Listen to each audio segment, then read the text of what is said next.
Bien-aimés frères et sœurs, vous connaîtrez la vérité et la vérité vous affranchira. Ça, c'est pas moi qui le dis, c'est la Bible qui le dit. Mais moi, je vous dis mieux.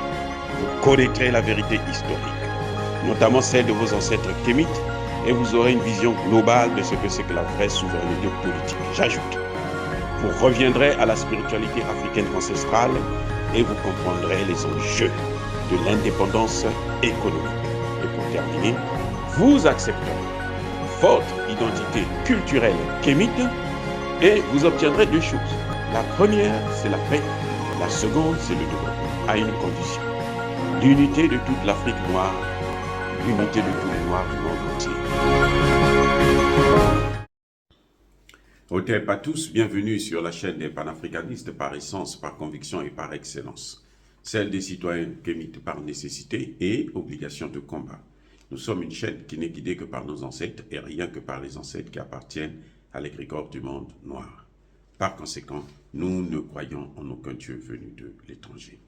Toutefois, cette vidéo n'est aucunement destinée à inciter à la haine ou à la violence, car nous menons un combat qui est d'abord et avant tout spirituel, intellectuel et démocratique, ensuite il est politique, géopolitique et géostratégique, contre l'impérialisme, le colonialisme, le néocolonialisme et l'endocolona, qui sont tous qualifiés de crimes contre l'humanité.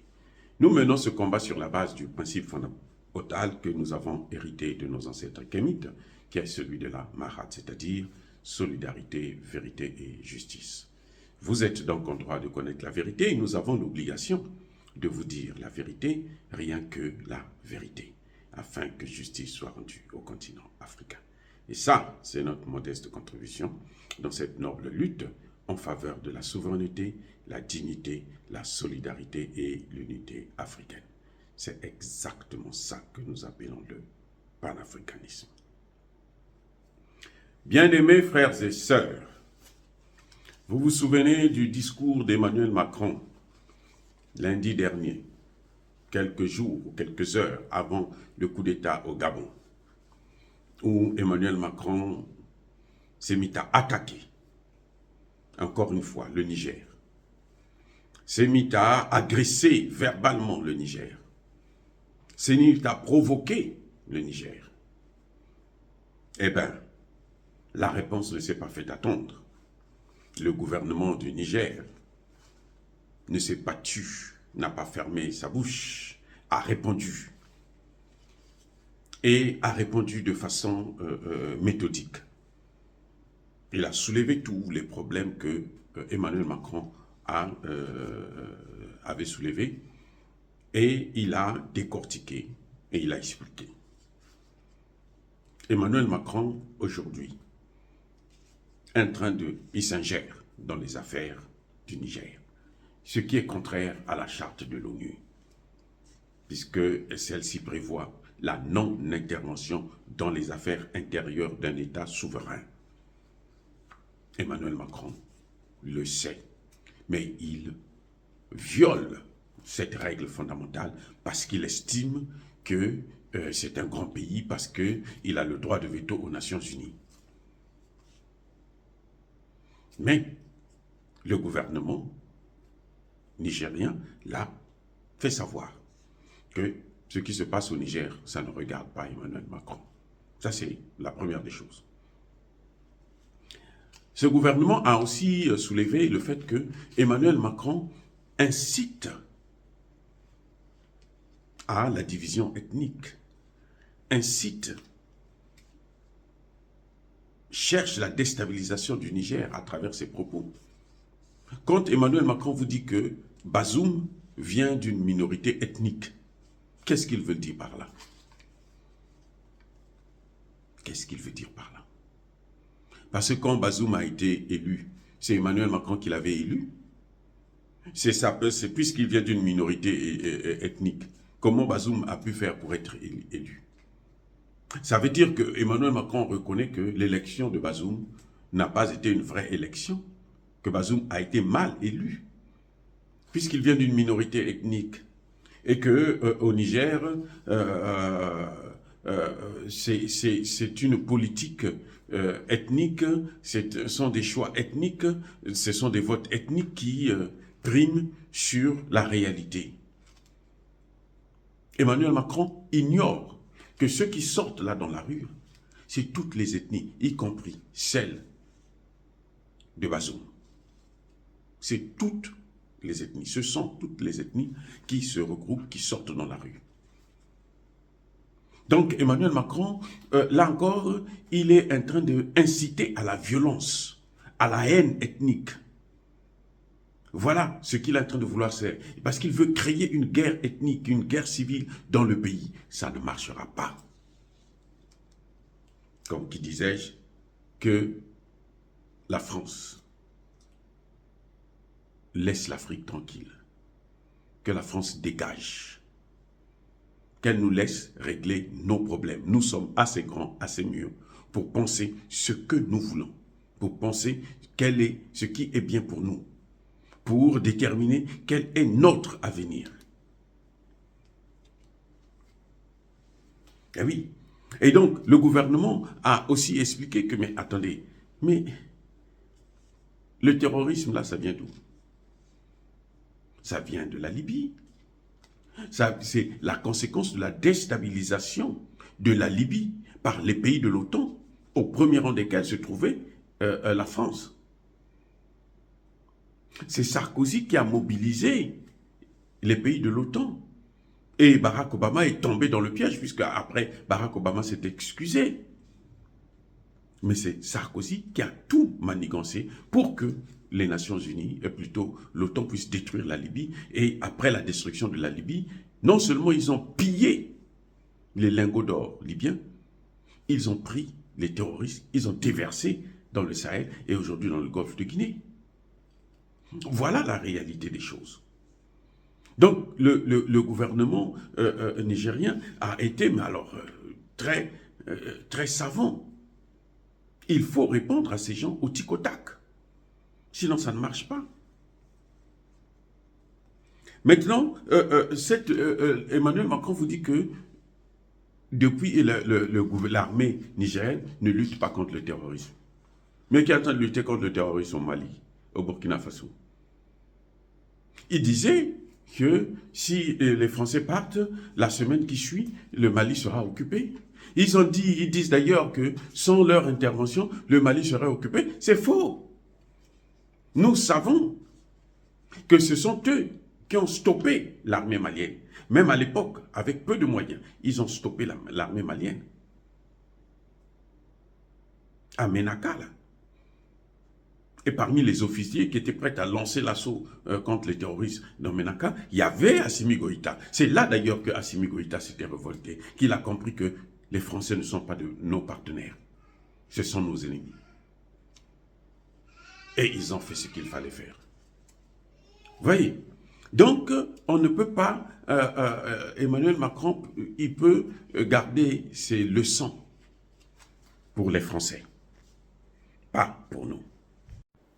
Vous voyez, le gouvernement du Niger, mais alors, ils ont vraiment élaboré, ils ont expliqué tous les paramètres de l'intervention de ce discours d'Emmanuel Macron en ce qui concerne le Niger. Le gouvernement a fait savoir, à juste titre d'ailleurs, que, effectivement, la France continue à se comporter comme si c'était le maître et l'esclave. Elle pense que les Nigériens sont ses esclaves, que les Nigériens sont ses clients. Elle doit les traiter comme elle veut. Elle doit faire de ce qu'elle veut. Les relations que nous avons, d'ailleurs, la présence militaire, selon ce gouvernement du Niger, n'a aucune pertinence. Puisque ce sont eux les terroristes. On ne peut pas mener la guerre contre le terrorisme avec ceux qui ont apporté le terrorisme, avec ceux qui soutiennent le terrorisme, avec ceux qui ont créé le terrorisme, avec ceux qui alimentent le terrorisme, avec ceux qui financent le terrorisme. Et ceux-là, ce sont lesquels? C'est la France. Ce sont les pays de l'OTAN. Nous le savons. C'est pour ça que de plus en plus les populations n'en veulent plus. Quand Emmanuel Macron dit que nous, le Niger a un président élu démocratique, ce n'est pas parce qu'on a été élu qu'on va brader son pays. L'élection n'est pas un blanc-seing pour faire de son pays un pays occupé par l'armée de l'OTAN, comme Bazoum l'a fait. Et il n'y a pas que la France, les autres vont suivre. La France, aujourd'hui, c'est parce que c'est la seule qui est en train de créer les conditions pour qu'il y ait une intervention militaire de la CEDEAO. Et là, Emmanuel Macron est en train d'instrumentaliser la CEDEAO. Emmanuel Macron est devenu le président de la CEDEAO. C'est lui qui gouverne la CEDEAO. Ce n'est pas Tinubu, c'est Emmanuel Macron. Et aujourd'hui, nous savons que Alassane Ouattara ne vit plus, ne travaille plus en Côte d'Ivoire. Alassane Ouattara est entre deux avions, aller-retour Paris-Abidjan, pour recevoir des instructions, pour voir dans quelle mesure ils peuvent créer les conditions d'une intervention. Si Emmanuel Macron refuse que son ambassadeur puisse quitter le Niger, vous croyez que c'est par hasard? Ce n'est pas par hasard. S'il refuse que son armée ne doit pas quitter le Niger, vous croyez que c'est par hasard? Ce n'est pas par hasard. C'est parce que Emmanuel Macron est en train de chercher des moyens pour intervenir.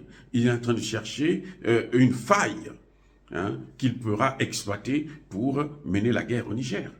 Il pense que les 1500 soldats français qui sont au Niger sont capables de faire face à cette armée du Niger et cette armée burkinabé et malienne. Mais c'est ce que nous allons voir. Et d'ailleurs, nous voulons que la France puisse commencer cette guerre pour qu'on en termine définitivement avec le règne de la France en Afrique. Qu'il fasse la guerre. Qu'il fasse la guerre. Quelle est la guerre que la France a gagnée dans le monde là? En tout cas au XXe siècle. 19e, 20e siècle. Quelles sont les guerres? Lesquelles? L'OTAN a fui là. La France était là, en Afghanistan. Ils ont fui.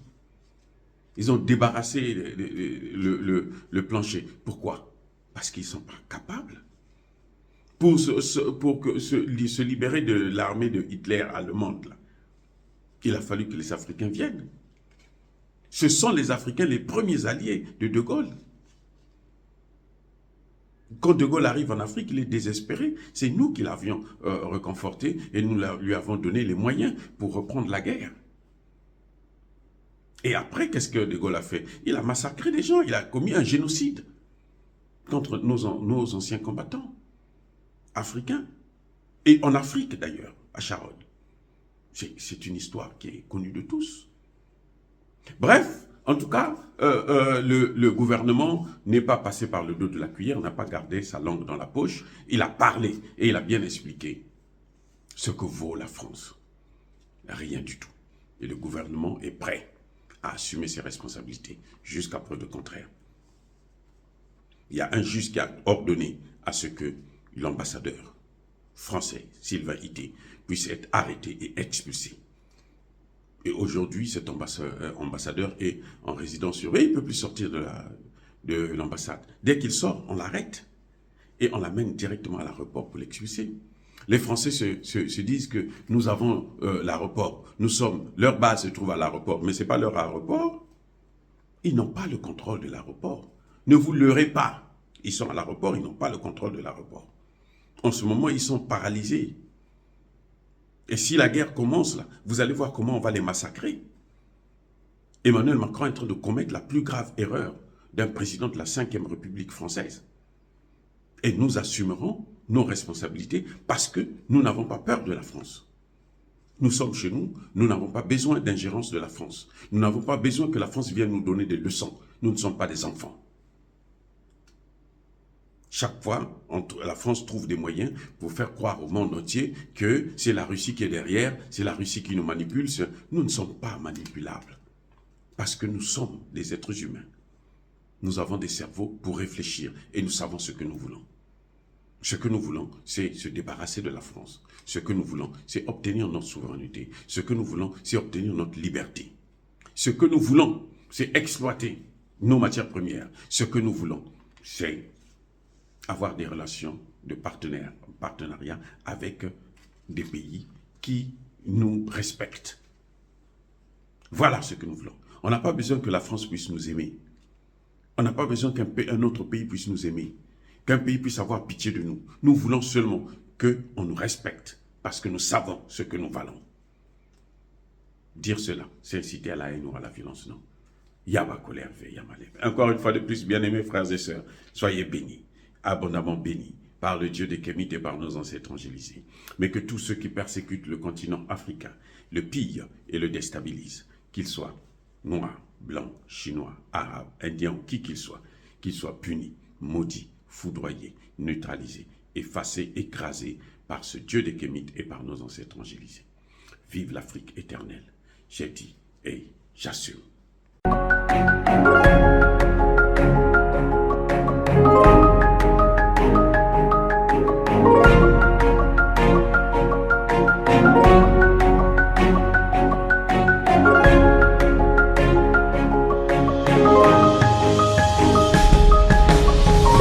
Eux, ils marchent par la foi et non par la vue. Mais moi, je vous conseille vivement de marcher par la connaissance scientifique et historique, notamment celle de nos ancêtres kémites, par les 5 sens et par l'intelligence. À vous, à Pierre.